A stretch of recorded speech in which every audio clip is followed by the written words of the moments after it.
And here we go for a second dangerous video, because after Rachel from Tower of God, we're going to deal with Makima from Chainsaw Man. By the way, I warn you right away, this video is going to spoil the whole part 1 of Chainsaw Man, that is to say the first 11 volumes, or the first 97 chapters. So if you're not up to date, go and read everything, you won't regret it. But in short, this video will be as much about questioning Makima's morality as about analyzing the character.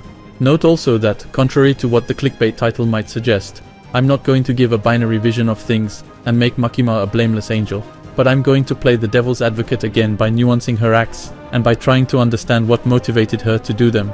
Hi, it's Lilian, and today we're going to talk about one of the best antagonists that the world of manga has been able to offer us in the last years. We're going to talk about Makima.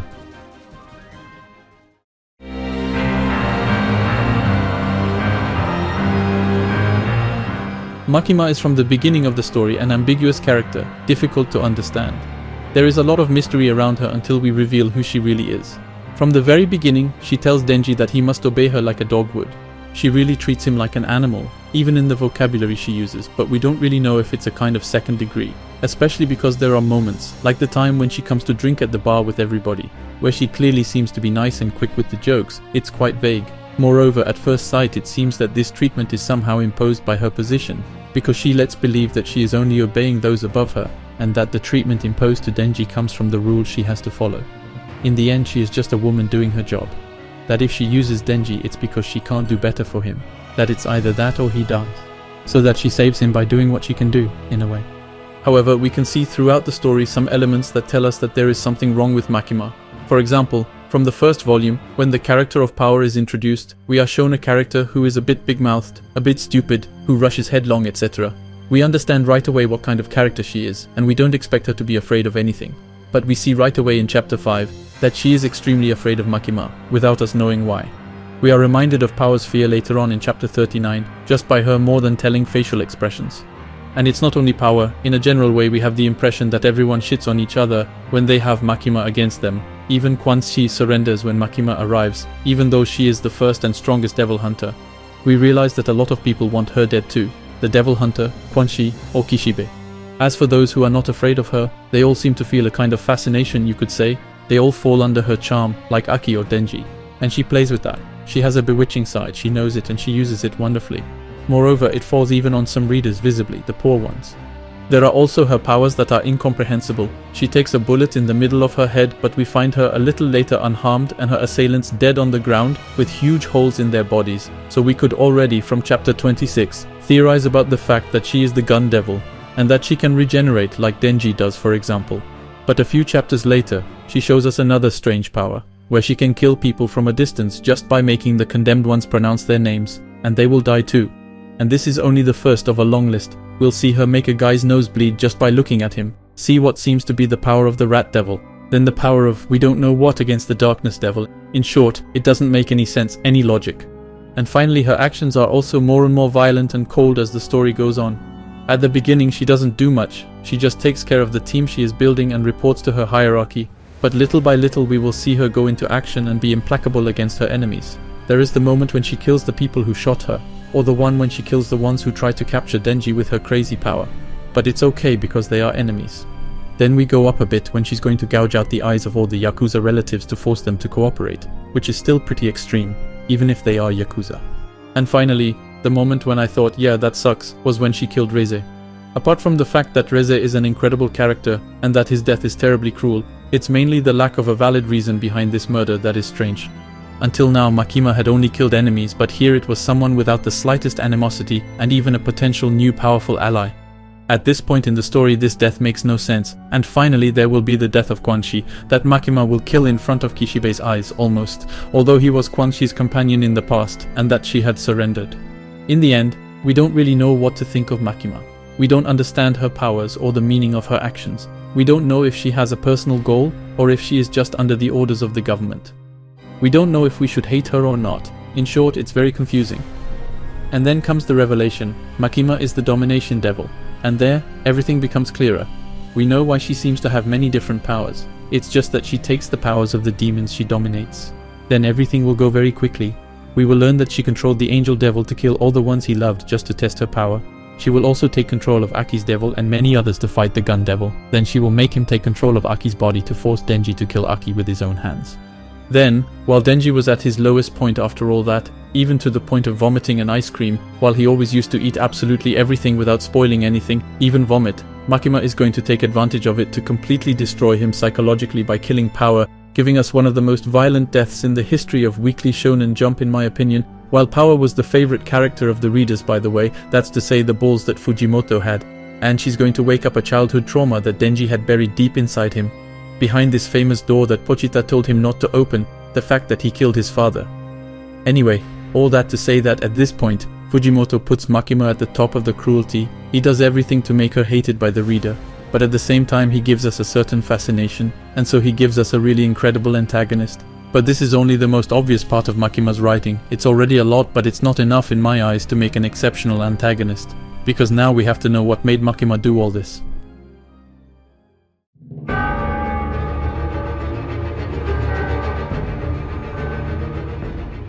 In fact, Makima's purpose will finally be revealed to us together with the nature of the Chainsaw Man devil. Indeed, we are shown all along the manga that it is a special devil. Most of the people who attack Denji do it to get back his heart, in which the Chainsaw Man devil resides without us really knowing why. And the angel devil tells us in chapter 53 that all the devils of the special section have heard the sound of a chainsaw before dying in hell. So we will learn why he is so special when Makima reveals his plan to Kishibe. The Chainsaw Man devil has the power to erase from existence the devils he devours. We know for example that in the world of Chainsaw Man, AIDS, Nazis and the Second World War, or the nuclear bomb, never technically existed, since the Chainsaw Man ate the devils that corresponded to them, and thus erased them from existence. I can't wait to see a spin-off about the Chainsaw Man fighting the Nazi devil. By the way, all this explains a lot of simple things like why the USA doesn't attack Makima with a nuclear bomb instead of the gun devil. The gun devil has replaced the nuclear arsenal as the equivalent of the Cold War, as we see countries fighting to control as much of it as possible, with the USA and Russia as the main owners. Moreover, Fujimoto will even add in this explanation things that don't exist in real life like Arnalone syndrome, OSA, the 4 other possible things than death when a life ends, etc., so that we can put ourselves in the place of a guy like Kishibe who never knew what the Nazis were. But I digress. Makima's plan was to build Denji a greater happiness than the one he had before with Pochita, and then to break it completely, in order to break the pact between Denji and Pochita, and thus to wake up the real Chainsaw Man. In other words, she wanted to erase Denji's consciousness and make the Chainsaw Man control him completely, and so release his real power. Then she would beat him to dominate him and manipulate him as she wished, to make him eat devils to make a better world, like making hunger, war or even death disappear by beating and eating the corresponding devils. And that changes everything, because if we assume that everything she has done since the beginning was only meant to get there, and that it was the only way to get there, then the question is settled. Makima has done absolutely nothing wrong, on the contrary. Imagine a world without war, a world where even death does not exist. To imagine that in order to create such a world, you simply have to psychologically torture a kid by killing all the people he is attached to. Of course it will be horrible for him, but it is nothing compared to what you will receive in return. And if one is logical, it is refusing to do so that would be morally reprehensible. More than 157,000 people die every day. That is more than 57 million a year. Can you imagine sacrificing the lives of all these people just to keep one kid happy? To keep a few people alive, who will also die sooner or later? You can see that it is quite difficult to be on Denji's side and not Makima's from this point of view. And yet that's what the majority of the readers, including me, will do. And that's what's so interesting. For me, what Fujimoto wanted to show here is the limits of consequentialist morality, and more particularly of utilitarianism. Consequentialism is one of the most widespread philosophical positions on morality and revolves around a principle that seems logical and even obvious. In order to act morally, to be a good person, we should not think about our actions itself, but about the consequences of our actions. Morality being not a matter of principle but of purpose. This goal being, according to the most known branch of consequentialism, the utilitarianism of the philosopher Jeremy Bentham, to maximize the general happiness. To make it very simple, every man must act in order to make the world better. We could therefore say that the end justifies the means as long as this end is to make the world better, to maximize the general happiness. This logic seems at first sight implacable, irrefutable, but we can see with the example of Denji that it poses a problem, and this is where Fujimoto has done very well. He made the trio Denji Power Aki so charming, as well as other characters like Reize, that we refuse to judge Makima's intentions as good even after this revelation. It awakens in us a kind of moral intuition that makes us say that no, What she is doing is not right. And it is in this that it shows us the limits of utilitarianism. Would we be able to accept a happiness on which a person's immense misfortune rests?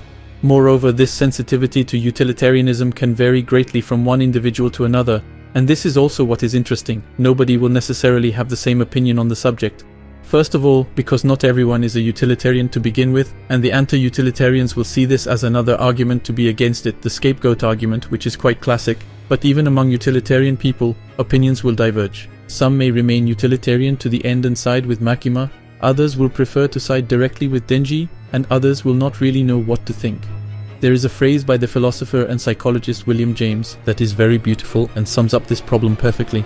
If we were presented with the hypothesis of a utopian world where the happiness of millions of people would be permanently assured on the one and only condition that some lost soul at the end of the world must endure a life of solitary torture, what is it, if not a skeptical and independent kind of emotion, which would make us immediately feel, even when the impulse to seize the happiness thus offered rises in us, how hideous a thing it would be to enjoy it when it would be deliberately accepted as the fruit of such an exchange? Well, that's a long and complicated sentence, so you can pause to read it again, but it perfectly sums up the problem and the limits of utilitarianism that Fujimoto raises with Chainsaw Man, I think. He puts his finger on this skeptical and independent kind of emotion. On the other hand, this feeling is also reinforced by the law of proximity that I had already talked about in the video about Rachel, and it's quite obvious actually. We are so attached to the trio Denji Power Aki, since they have been put forward all along, that we are finally more concerned by their fate than by the rest of humanity. But let's come back to Makima, because if it is the goal behind her actions more than her actions in itself that we judge to determine if she is a morally good or bad character, the question is in fact more complex than that, because we will have to analyze the character more deeply in order to detect her true goal.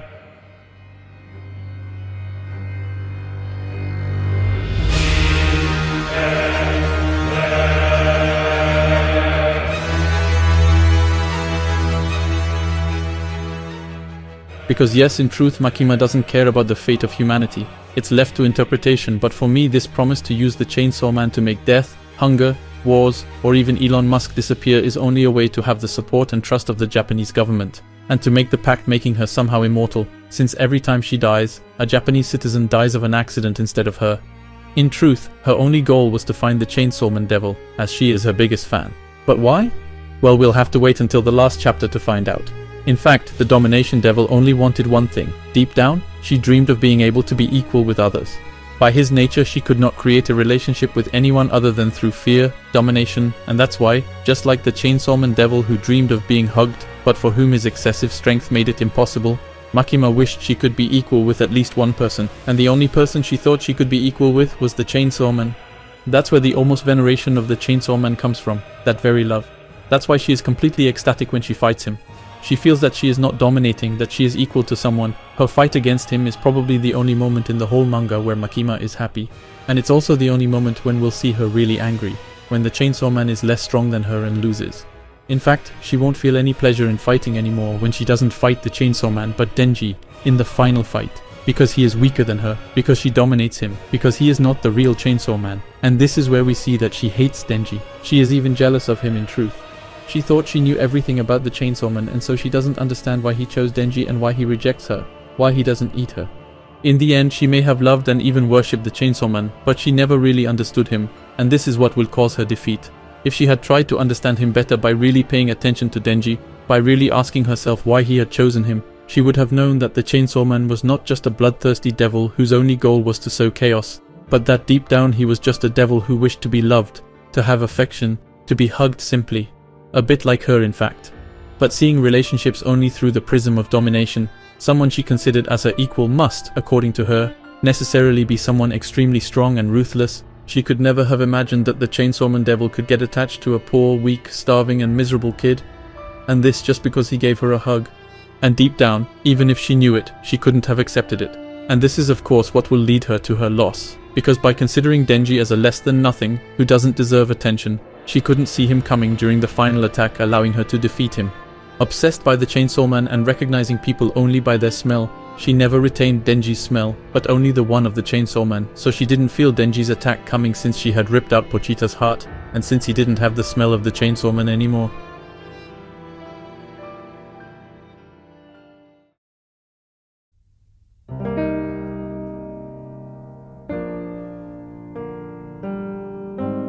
And so can we say that Makima is good or bad? Well, I guess no one will have the same opinion on the matter. Personally, even if her actions are unforgivable and her goal was ultimately very selfish, the consequences of her actions could have been extremely beneficial for the whole of humanity if her plan had succeeded. It could have been a terrible evil for an incredible good. To me, Makima is certainly not a good person, but she is not fundamentally bad either. In fact, Makima is a character for whom I have a lot of pity. She was a victim of her own nature, of the fact that her very existence was the embodiment of domination, and that she was therefore unable to understand the only person in the world she loved, even though her greatest wish was that this person would allow her to go against her own nature, to finally not have to dominate, but to have a relationship of equals. One could say that she could not do otherwise, that she was determined to be like that, and that only an outside help could have helped her.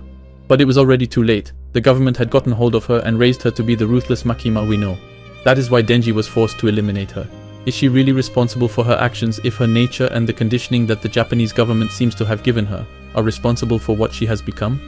Can she be judged for being what she is, or for having become what she was forced to become? And besides, is it her very nature or her conditioning that made her bad?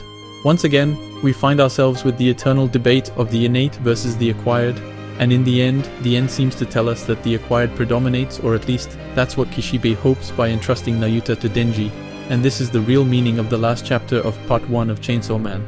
Pochita, who saw his dream being fulfilled thanks to Denji, is going to ask him to fulfill the dream of the domination devil through Nayuta, in order not to recreate such a sad situation as the one of Makima this time, and because he knows himself the happiness of seeing his dream being fulfilled, that he sees himself a little bit through Makima, that he knows the suffering she is enduring, that he knew Makima better than she knew him in the end.